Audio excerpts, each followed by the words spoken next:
Bienvenue dans notre exploration de l'astrodynamique, l'étude fascinante du mouvement des corps célestes et des engins spatiaux. Dans cette vidéo, nous allons plonger dans les principes et les applications de ce domaine captivant au sein de l'ingénierie aérospatiale. L'astrodynamique est essentielle à notre compréhension de la façon dont des objets comme les planètes, les lunes et les satellites se déplacent dans l'espace. Mais pourquoi est-ce si important? En maîtrisant ces dynamiques, nous déverrouillons les secrets du voyage spatial, assurant ainsi des trajectoires sûres et efficaces pour les satellites et les engins spatiaux. Nous voyagerons des premières théories du mouvement céleste aux avancées de pointe d'aujourd'hui. Nous retracerons le développement historique de l'astrodynamique, explorerons les innovations clés et aborderons les défis et les percées qui ont façonné ce domaine. Que vous soyez étudiant, passionné d'aérospatial ou professionnel de l'industrie, cette vidéo est conçue pour enrichir votre compréhension et votre appréciation de l'astrodynamique. Alors, embarquons ensemble dans ce voyage et découvrons les merveilles de la façon dont nous naviguons dans l'immensité de l'espace. Au fur et à mesure que nous avançons, vous verrez comment les astronomes anciens ont jeté les bases de l'astrodynamique moderne. Préparez-vous à être inspirés. Notre voyage dans l'astrodynamique commence avec les premières théories du mouvement céleste, remontant à l'astronomie grecque antique. Le système ptolémaïque, avec ses épicycles et déférents complexes, a dominé notre compréhension des cieux pendant des siècles. Pourtant, ce sont les idées révolutionnaires de Copernic, qui a placé le Soleil au centre de l'univers, qui ont déclenché le passage des modèles géocentriques aux modèles héliocentriques. Cela a marqué l'aube d'une nouvelle ère en mécanique céleste. À travers ces premiers jalons, nous posons les bases de notre exploration du cosmos. En nous plongeant dans les contributions de Kepler, Newton et au-delà, vous verrez comment ces intuitions anciennes ont évolué en une science précise, guidant les engins spatiaux modernes. Maintenant, continuons notre aventure en examinant les lois révolutionnaires du mouvement planétaire de Kepler. S'appuyant sur des idées révolutionnaires, les contributions de Johannes Kepler ont apporté une nouvelle compréhension du mouvement planétaire. La première loi de Kepler, connue sous le nom de loi des ellipses, stipule que les planètes se déplacent sur des orbites elliptiques avec le Soleil à l'un des foyers, une rupture avec la théorie antérieure des orbites circulaires. La deuxième loi de Kepler, ou la loi des aires égales, décrit comment une ligne reliant une planète au Soleil balaie des aires égales en des temps égaux, ce qui signifie que les planètes se déplacent plus rapidement lorsqu'elles sont plus proches du Soleil et plus lentement lorsqu'elles en sont plus éloignées. Enfin, la troisième loi de Kepler, la loi des harmonies, révèle une relation précise entre le temps qu'une planète met pour orbiter autour du Soleil et sa distance moyenne par rapport au Soleil. Ces trois lois ont fourni un cadre mathématique nécessaire pour la mécanique céleste, révolutionnant l'astrodynamique et ouvrant la voie à de futures découvertes. En avançant, vous verrez comment ces principes fondamentaux ont conduit à la loi de la gravitation universelle de Newton. La loi révolutionnaire de la gravitation universelle d'Isaac Newton a posé la pierre angulaire de l'astrodynamique moderne, modifiant à jamais notre compréhension de la mécanique céleste. Ce principe explique comment chaque particule de matière dans l'univers attire chaque autre particule avec une force directement proportionnelle à leur masse, et inversement proportionnelle au carré de la distance qui les sépare. La perspicacité de Newton sur les forces gravitationnelles a unifié les cieux et la Terre, permettant le calcul précis des trajectoires des engins spatiaux et des chemins orbitaux. En quantifiant l'attraction gravitationnelle, nous pouvons prédire le mouvement des planètes, des satellites et des sondes spatiales avec une précision remarquable. Cette compréhension profonde a eu un impact indélébile sur l'astrodynamique, stimulant les avancées dans l'exploration et la navigation spatiale. Alors que nous plongeons plus profondément dans les complexités de l'influence gravitationnelle, nous découvrirons comment la loi de Newton continue de façonner notre quête des étoiles. Restez avec nous, alors que nous explorons d'autres étapes révolutionnaires, définissant l'astrodynamique. L'ère spatiale a marqué un saut monumental dans l'astrodynamique, transformant notre façon de comprendre et de naviguer dans l'espace. En commençant par le lancement historique de Spoutnik en 1957, l'humanité est entrée dans une nouvelle ère où l'espace n'était plus le domaine des rêves, mais de la réalité. Le monde a regardé avec admiration les missions Apollo nous emmener sur la Lune, représentant un sommet de l'accomplissement humain et de la prouesse technique. Ces missions ont fourni des données inestimables qui ont affiné notre connaissance du mouvement et de la navigation des engins spatiaux.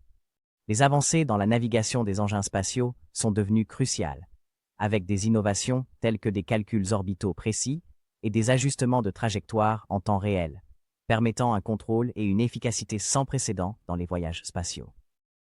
Cette ère a révolutionné nos capacités, posant les bases des missions spatiales sophistiquées d'aujourd'hui. À mesure que nous avançons, vous verrez comment ces avancées ont préparé le terrain pour des entreprises encore plus complexes et ambitieuses dans l'astrodynamique moderne, mettant en valeur les progrès incroyables que nous avons réalisés et les possibilités illimitées qui nous attendent. Plongeons dans le domaine fascinant de la mécanique orbitale et des trajectoires des engins spatiaux. La mécanique orbitale déchiffre le chemin que suivent les engins spatiaux, des orbites circulaires aux orbites elliptiques, chacune servant des objectifs et des missions distinctes. En naviguant dans ces orbites, les engins spatiaux effectuent des manœuvres orbitales, une série d'ajustements précis, qui modifient leur trajectoire pour des tâches telles que l'amarrage, le déploiement de satellites ou les voyages interplanétaires. La planification de trajectoire, l'art de tracer le parcours d'un engin spatial, est là où la science rencontre la stratégie. Les ingénieurs cartographient méticuleusement ces voyages, tenant compte des influences gravitationnelles pour assurer le succès de la mission. Les principes de la mécanique orbitale ne sont pas seulement théoriques, mais pratiques, guidant des missions réelles et des accomplissements révolutionnaires dans l'exploration spatiale. À mesure que nous avançons, vous verrez comment ces principes sont appliqués pour surmonter les défis de l'astrodynamique, nous rapprochant de nos objectifs d'exploration. L'astrodynamique présente de nombreux défis qui mettent à l'épreuve les limites de notre ingéniosité en ingénierie. Les perturbations gravitationnelles, par exemple, peuvent affecter de manière spectaculaire les orbites des satellites et des engins spatiaux, nécessitant des ajustements constants. De plus, les débris spatiaux posent des risques significatifs pour les missions, avec même de minuscules fragments capables de causer des dommages considérables en cas de collision. Pour les voyages interplanétaires, les complexités se multiplient, nécessitant des méthodes de calcul avancées et une planification minutieuse. Mais ces défis stimulent également l'innovation, repoussant les limites de ce que nous pouvons accomplir dans l'espace. À mesure que nous approfondissons la science de l'astrodynamique, de nouvelles solutions et technologies émergent, ouvrant la voie à une exploration spatiale plus sûre et plus efficace. À mesure que nous avançons, vous verrez comment les percées en astrodynamique computationnelle ont révolutionné le domaine, rendant possible ce qui semblait autrefois impossible. Restez à l'écoute alors que nous explorons ces développements passionnants. Le domaine de l'astrodynamique a subi une transformation remarquable grâce aux récents progrès des méthodes computationnelles. Des techniques numériques pionnières ont permis aux scientifiques de résoudre des équations complexes avec une précision sans précédent, ouvrant de nouvelles voies pour la recherche et l'application. Les logiciels de simulation, un outil essentiel en astrodynamique moderne, offrent désormais des modèles détaillés et réalistes qui prédisent le mouvement des corps célestes et des engins spatiaux avec une précision remarquable. De plus, les techniques d'optimisation ont rationalisé la planification des missions, permettant des missions spatiales plus efficaces et rentables. Ces percées ne sont pas seulement des triomphes académiques. Elles sont l'épine dorsale de nos efforts actuels et futurs d'exploration spatiale.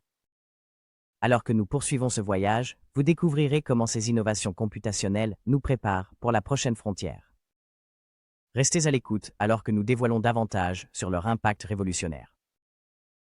L'astrodynamique a un large éventail d'applications modernes cruciales pour l'avancement de l'ingénierie aérospatiale. L'une des principales applications est le déploiement de satellites. Grâce à des calculs précis et à la compréhension de la mécanique orbitale, nous pouvons placer des satellites dans des orbites spécifiques, permettant la communication, la surveillance météorologique et les systèmes de positionnement global. Une autre application significative est l'exploration spatiale. L'astrodynamique aide à planifier et exécuter des missions vers des planètes lointaines, recueillant des données scientifiques inestimables. De plus, les principes de l'astrodynamique sont essentiels au système de défense, de la guidage des missiles à la surveillance par satellite, assurant la sécurité nationale et des avantages stratégiques. Comme nous l'avons vu, l'astrodynamique n'est pas seulement théorique. Ses applications pratiques sont vastes et percutantes. En avançant, vous découvrirez les perspectives futures passionnantes de l'astrodynamique dans notre prochain segment. Alors que nous concluons notre exploration, regardons vers l'avenir passionnant de l'astrodynamique. Les technologies émergentes repoussent les limites du possible, promettant des missions spatiales plus rapides et plus efficaces. Le tourisme spatial, autrefois un rêve, est maintenant à l'horizon, prêt à ouvrir le cosmos à tout le monde. Avec les avancées en propulsion et en navigation, le voyage interstellaire n'est plus confiné à la science-fiction. Ces développements ne sont pas seulement des étapes incrémentales, mais des sauts révolutionnaires qui transformeront la manière dont l'humanité interagit avec l'univers. L'avenir de l'astrodynamique est en effet une tapisserie brillante d'innovation et de curiosité. Restez à l'écoute alors que nous explorons d'autres sujets révolutionnaires et continuons notre voyage à travers les étoiles. Merci de nous avoir rejoints dans ce voyage fascinant à travers l'astrodynamique. Nous avons exploré l'évolution de la mécanique céleste, des théories anciennes aux avancées modernes, et célébré les incroyables jalons qui ont façonné notre compréhension de l'espace. Mais ce n'est que le début. L'astrodynamique joue un rôle crucial dans notre quête pour conquérir le cosmos, et il y a toujours plus à apprendre. Si vous avez trouvé cette exploration inspirante, un monde d'informations vous attend. Ne manquez pas notre contenu futur. Abonnez-vous à notre chaîne et suivez-nous pour les dernières mises à jour et de nouvelles vidéos passionnantes. Plongez plus profondément dans la science, qui nous propulse au-delà de notre planète, et rejoignez une communauté d'apprenants et d'enthousiastes, dédiée à l'exploration de la dernière frontière. Le cosmos est vaste et plein de mystères. Continuons. La mission Cassini explore le système de Saturne depuis près de 13 ans et a réécrit les manuels sur la planète aux anneaux et ses lunes. Mais la sonde est pratiquement à court de carburant. Conformément aux directives de protection planétaire de la NASA, la mission se terminera par la plongée de Cassini dans l'atmosphère de Saturne. Mais avant que cela n'arrive, les scientifiques et ingénieurs ont prévu un grand final excitant, qui promet certaines des découvertes et images les plus incroyables de toute la mission. Alors, comment vont-ils réussir cela? Eh bien, cela va vraiment nécessiter un type spécial d'ingénierie audacieux.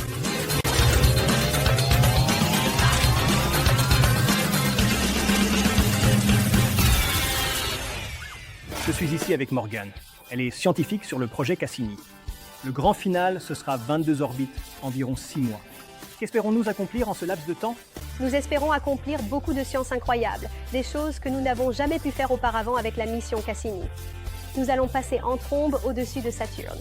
Nous pourrons étudier l'hexagone au pôle nord de Saturne, avec plus de détails que jamais auparavant. Nous allons passer entre Saturne et ses anneaux en filant l'aiguille, ce qui signifie que nous pourrons goûter les particules des anneaux et comprendre davantage de quoi elles sont faites. Nous pourrons également goûter l'atmosphère de Saturne. Nous allons aussi obtenir une meilleure idée de la structure intérieure, puisque nous serons plus proches de Saturne que jamais auparavant. Et tout cela culminera avec le plongeon final de Cassini dans l'atmosphère de Saturne, en recueillant des données aussi longtemps que possible et en les transmettant à la Terre. Pour pouvoir réaliser cette ingénierie, pour passer entre Saturne et ses anneaux, cela a été vraiment un défi. Cela nécessite quelque chose, appelé l'astrodynamique. D'accord, alors qu'est-ce que l'astrodynamique? C'est une forme d'ingénierie. Mais quand on pense à l'ingénierie en général, on pense à des personnes qui utilisent la physique et la technologie pour construire des choses. Les astrodynamiciens construisent des trajectoires de vol qui emmèneront nos engins spatiaux là où ils doivent aller. Allons parler à l'un des ingénieurs qui a été essentiel dans la conception de cette trajectoire de vol sur la sonde Cassini. D'accord, voici Brent, c'est notre astrodynamicien au JPL.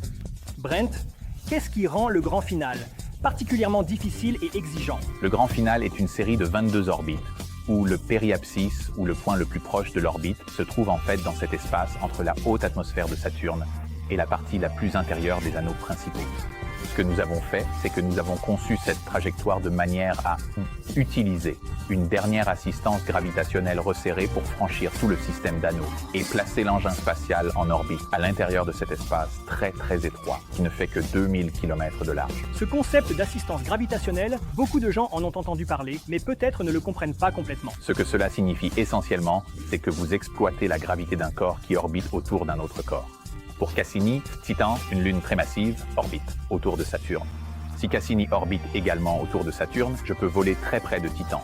Et selon que je vole devant, derrière, au-dessus ou en dessous, je peux utiliser cette gravité pour courber ma trajectoire.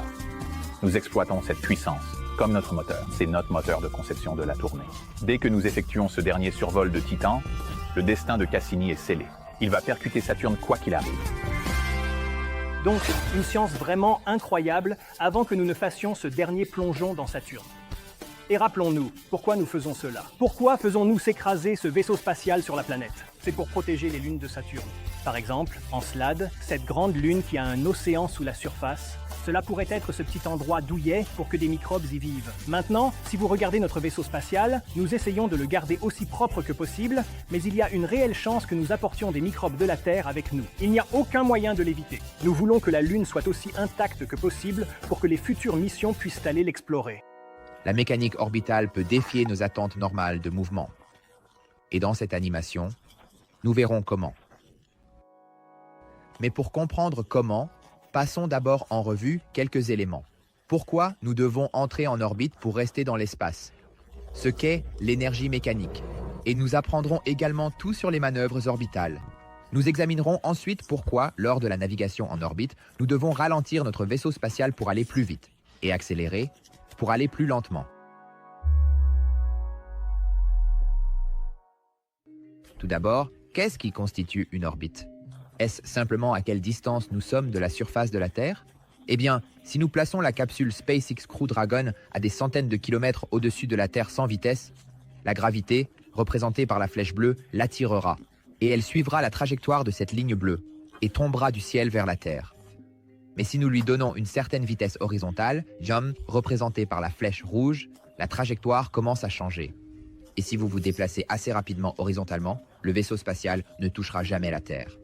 Ces hautes vitesses nécessaires pour atteindre l'orbite ne peuvent être réalisées qu'en l'absence de résistance de l'air. Donc, par conséquent, la fusée doit avoir une altitude suffisamment élevée pour être hors de l'atmosphère dense.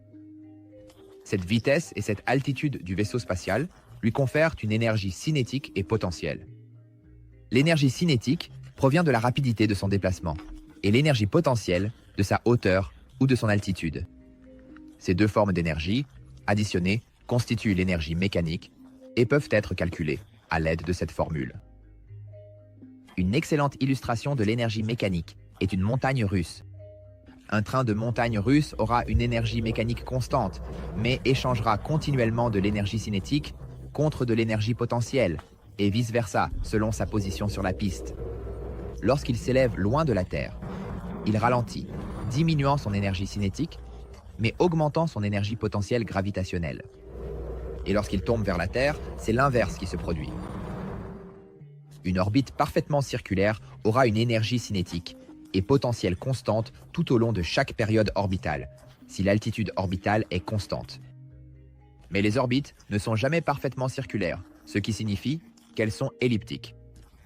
Une orbite elliptique aura un point qui est le plus proche de son corps en orbite, appelé le périapsis, et un point où la hauteur orbitale est la plus éloignée de son corps en orbite, appelé l'apoapsis.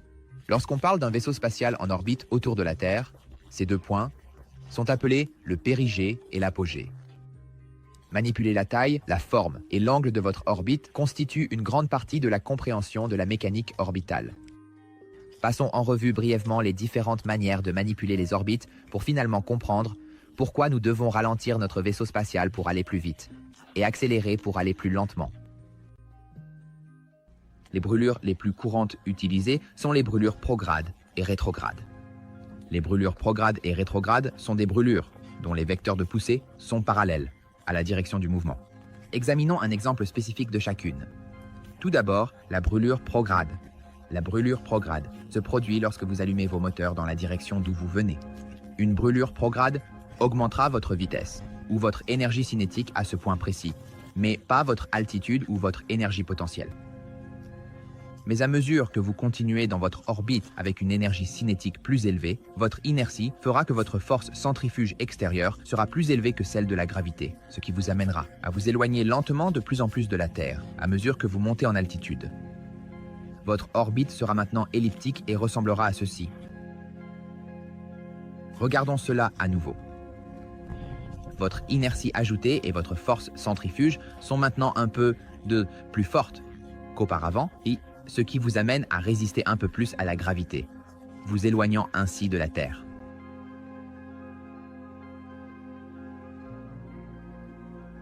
Si nous devions allumer nos moteurs dans la direction exactement opposée, ce serait une combustion rétrograde, et c'est très similaire à une combustion prograde, mais dans la direction exactement opposée.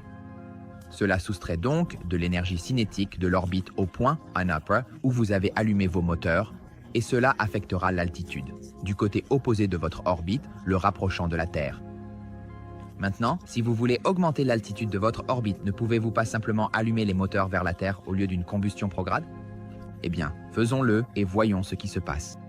Cette combustion est connue sous le nom de combustion radiale vers l'extérieur. Une combustion radiale vers l'extérieur fera en sorte que votre vaisseau spatial résiste aux effets de la gravité dans une certaine mesure. Maintenant, une trajectoire plus droite tout au long de la combustion. Mais comme aucune vitesse n'est ajoutée à votre orbite, lorsque vous augmentez votre altitude par rapport à la Terre, vous ralentissez. Cela attirera le côté opposé de votre orbite vers la Terre.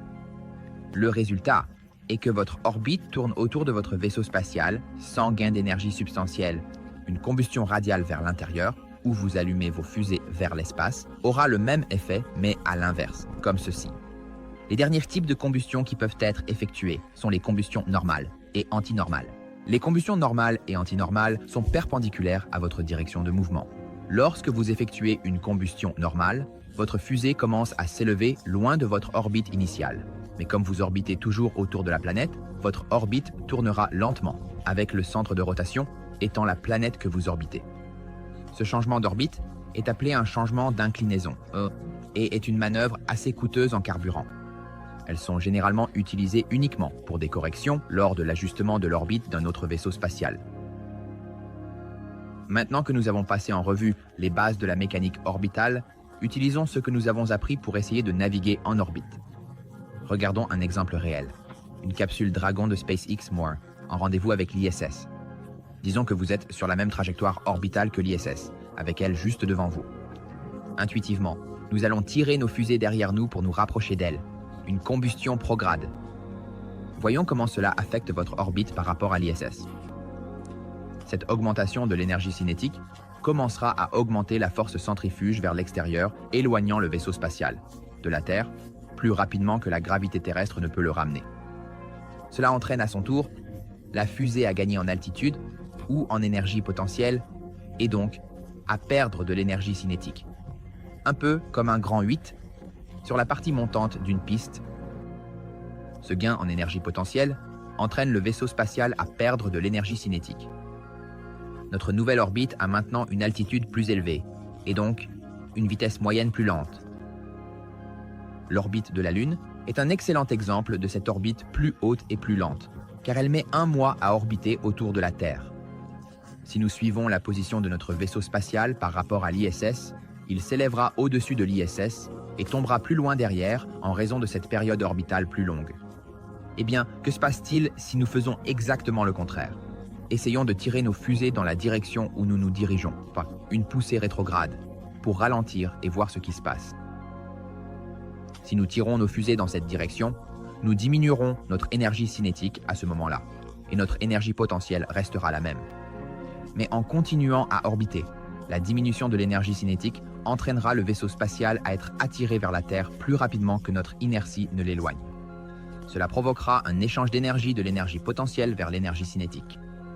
Maintenant, si nous suivons le chemin de l'orbite par rapport à l'ISS, nous commencerons à nous en approcher en passant en dessous. Cela ne nous laisse qu'un seul problème. Nous ne sommes sur la bonne orbite que par rapport à l'ISS à un seul point, notre apoapside. Une dernière poussée prograde est nécessaire pour maintenant circulariser l'orbite afin de reproduire l'orbite de l'ISS.